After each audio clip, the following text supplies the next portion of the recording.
नाही, आमचं नियोजन आहे. आमच्याकडे कार्यकर्ते खूप मोठ्या प्रमाणात या ठिकाणी आहेत. गेल्यावेळी आमचे जवळपास 67 नगरसेवक या ठिकाणी होते. 10 नवीन आमच्यामध्ये आले, 10-12 म्हणजे असे मिळून 80च्या वर नगरसेवक आमच्याकडे या ठिकाणी आहेत. आणि आमचे सगळे कार्यकर्ता बेस्ट पार्टी आहे. असं नाही आहे की बस निवडणुका आल्या मग याचा उधार घ्या, तिकडचा उधार घ्या, इकडून फोटून आलेला घ्या, असं नाही आहे. तर आमच्याकडे आमचेच कार्यकर्ते, अतिशय तोलामोलाचे कार्यकर्ते या ठिकाणी त्यांना आम्ही तिकीट दिलेलं आहे. त्यामुळे तयारी आमची 12ही महिने असते आणि म्हणून त्याच्यामुळे इतके चांगले परिणाम, निकाल हे आमचे या ठिकाणी येत असतात. काही प्रमाणामध्ये आरोप या ठिकाणी केले जातात, पण असं नसतं. प्रत्येक वेळी हे आरोप होत असतात. मागच्या वेळी आपल्याला आठवत असेल, मागच्या वेळीसुद्धा कार्यालयासमोर उभं राहून आता मी नाव सांगणार नाही, पण तरीसुद्धा हेच आरोप केले होते की ते पैसे देऊन तिकीट दिले जातात. पण असं कुठेही नसतं. असं इथे तर नाशिकमध्ये अजिबात कुठे नाही आहे. पण आता नाराज झालेले उमेदवार असतात, लोक असतात, ते बोलत असतात.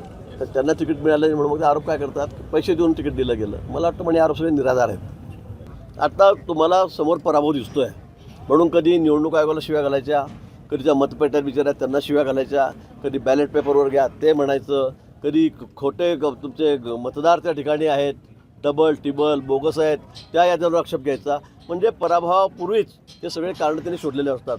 आणि म्हणून आता दादागिरी करतायत, पैशाचा वापर करतायत. आता मुंबईमध्ये म्हणतील मुंबई तोडायला चाललेले आहेत, हे ठरलेलं आहे त्यांचं. पण आता लोक त्यांच्या बाजूने नाहीत, मतदार त्यांच्या बाजूने नाहीत, कोणी त्यांच्या बाजूने आता उभं राहायला तयार नाही. येणाऱ्या निवडणुकाच्या निकालामध्ये त्यांना त्यांची जागा नक्की कळेल. लोक हसतायत त्यांच्या मुलाखतीकडे बघून. म्हणजे इथं असं झालं की म्हणजे मला कळतच नाही. तुम्ही दुसऱ्या पत्रकारांना बोलवा ना, एवढे मोठे पत्रकार आहेत. आता संजय राऊत उद्धव ठाकरेंची मुलाखत घेत आहेत, म्हणजे त्याला काय म्हणावं?